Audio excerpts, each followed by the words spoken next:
Halo semua, bagaimana kabar kalian? Semoga kalian sehat-sehat saja ya. Di kesempatan kali ini, saya akan menceritakan sebuah film yang berjudul Story of Ricky. Film ini bercerita tentang seorang pemuda yang ingin menuntaskan kekejaman di dalam penjara. Namun, para petinggi di penjara itu selalu menghalanginya dan ia pun diharuskan untuk melawan orang-orang terkuat di penjara itu. Dan bagaimanakah cerita selanjutnya? Oke, tanpa basa-basi langsung saja kita masuk ke ceritanya. Di awal film diperlihatkan sebuah bus yang sedang membawa para tahanan. Satu persatu tahanan pun memperkenalkan namanya. Kemudian sang pemeran utama di film ini pun memperkenalkan namanya. Namanya adalah Ricky.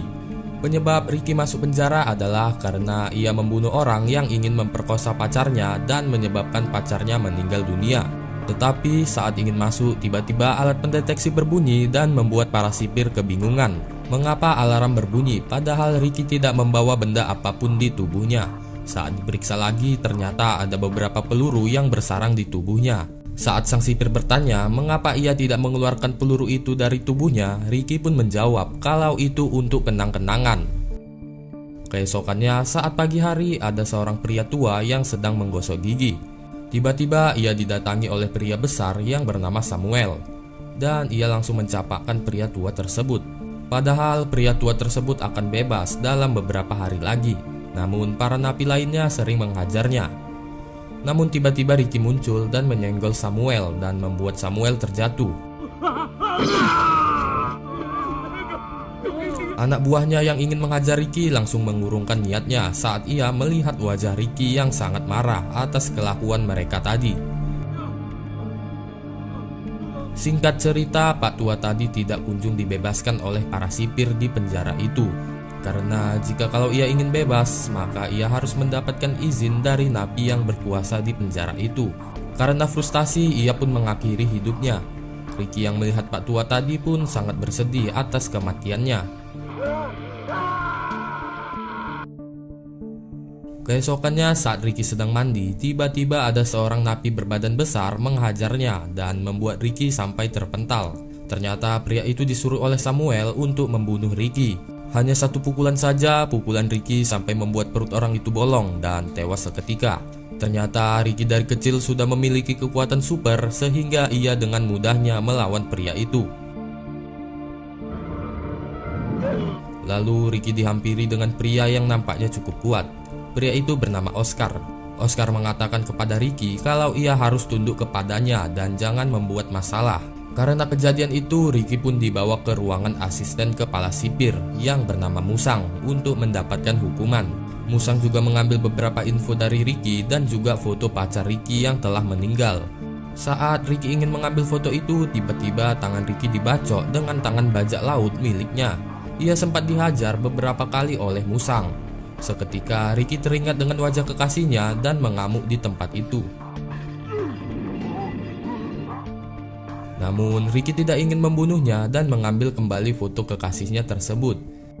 Bukan hanya jago bela diri, Ricky juga hebat dalam bermain seruling. Karena dulunya Ricky adalah mahasiswa musik. Di saat ia memainkan seruling, ia pun teringat masa-masa indahnya dengan kekasihnya itu.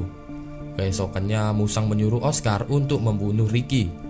Namun di sisi lain, setelah kematian Samuel, anak buahnya Samuel yang bernama Rocky hampir dibunuh oleh para napi lainnya untuk membalaskan dendam mereka kepada Rocky. Dan di sini Andrew sangat berambisi untuk membunuh Rocky. Kemudian Oscar datang dan mengatakan bahwa yang berhak menghukum para napi di sektor utara adalah dirinya. Karena melawan, Oscar pun membunuh Andrew di depan para napi lainnya sebagai contoh agar tidak ada lagi orang yang berani melawannya. Lalu Oscar membawa napi itu ke lapangan dengan tujuan untuk memancing Ricky untuk menyelamatkannya. Benar saja, kemudian datanglah Ricky menemui Oscar. Pertarungan pun terjadi, namun Ricky tidak mau membalas. Ricky meminta Oscar untuk melepaskan Andrew dulu.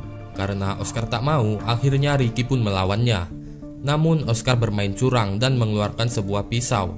Ia pun berhasil membuat mata Ricky terluka dan membuat tangan Ricky lumpuh dengan pisaunya. Saat terjatuh, Ricky tak sengaja menemukan sumber air dan memecahkannya. Ia pun langsung membersihkan matanya. Hanya dengan satu pukulan membuat mata Oscar keluar, dan Oscar pun tewas. Para napi yang marah atas perbuatan Oscar mencoba untuk menyerang Musang. Namun tiba-tiba muncul 3 orang terkuat yang memimpin sektor. Yang pertama adalah Logan, ketua dari sektor barat. Kemudian Tarzan, ketua dari sektor timur. Dan yang terakhir adalah Dragon dari sektor selatan. Namun Ricky meminta para napi lainnya berhenti dan langsung membawa mayat Andrew dari tempat itu. Setelah kematian Oscar, asistennya yang bernama Shinji kini sendirian. Untuk mengisi kesepiannya, dia mencoba meniru kebiasaan Ricky memainkan musik dengan selembar daun. Ricky yang melihatnya mencoba untuk mengajari Shinji. Namun betapa terkejutnya Ricky saat melihat lidah Shinji yang sudah terpotong.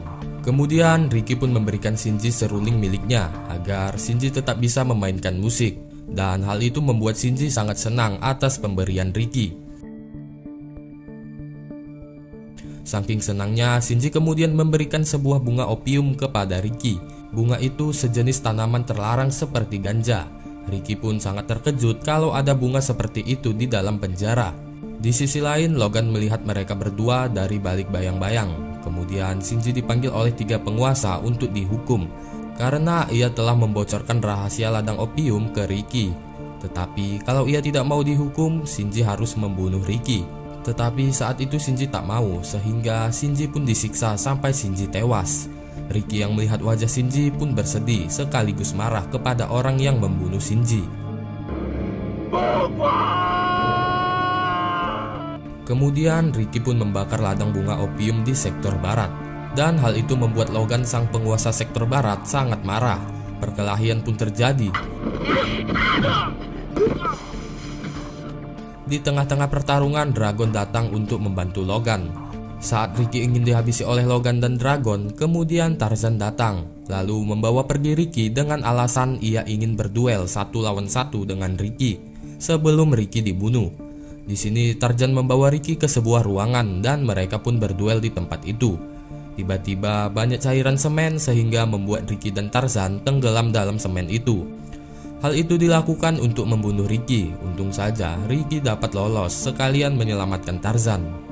Namun upaya itu terhenti karena semen yang menyelimuti Ricky segera mengeras dan membuat ia tidak bisa bergerak lagi. Singkat cerita, ketua sipir pun datang dengan anaknya. Dan saat anaknya ingin berlari, tak sengaja ia terjatuh. Ketua sipir pun bertanya siapa orang yang meletakkan karpet itu. Karena hal itulah membuat orang yang menyiapkan karpet tersebut harus kehilangan matanya. Kemudian Musang memberitahu ketua sipir tentang ladang opium kalau ladang tersebut telah musnah. Ketua sipir yang mengetahuinya langsung kejang-kejang sakit jantung. Ia pun langsung meminum obatnya. Lalu ketua sipir langsung menemui Ricky. Terlihat Ricky sedang ditahan di suatu sel dengan tangan dirantai. Lalu saat ketua sipir ingin mendekatinya, tiba-tiba Ricky terbangun dan langsung menarik ketua sipir. Tiba-tiba datang Tarzan untuk menghajar Ricky, tetapi Ricky dapat mengalahkan Tarzan.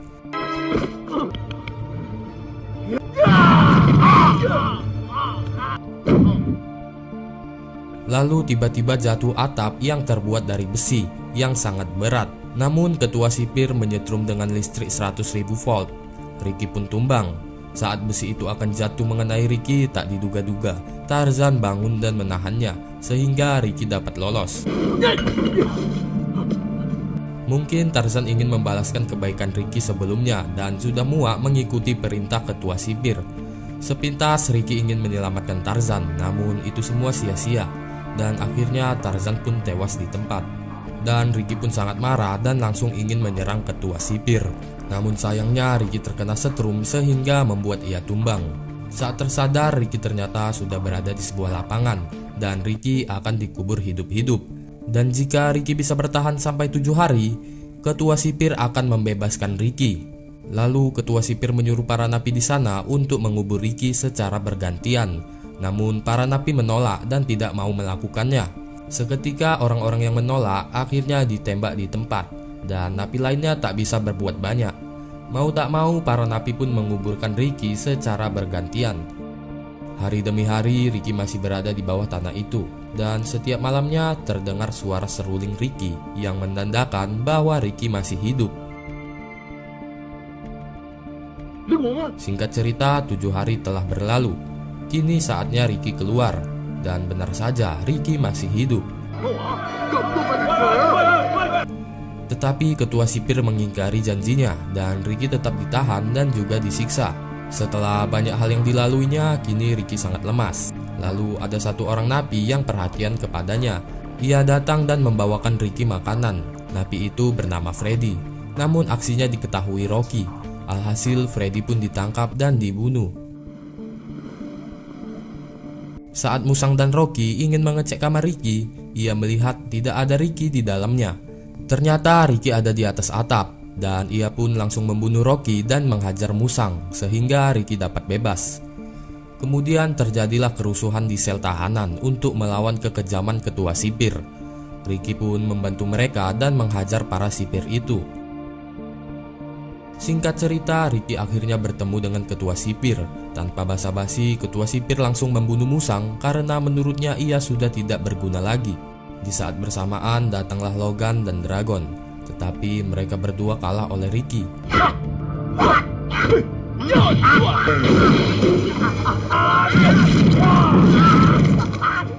Dan tersisalah ketua sipir dan Ricky, dan terjadilah pertarungan. Tak disangka-sangka ternyata ketua sipir mempunyai kekuatan super dan dapat merubah tubuhnya menjadi lebih besar. Seketika Ricky pun kewalahan.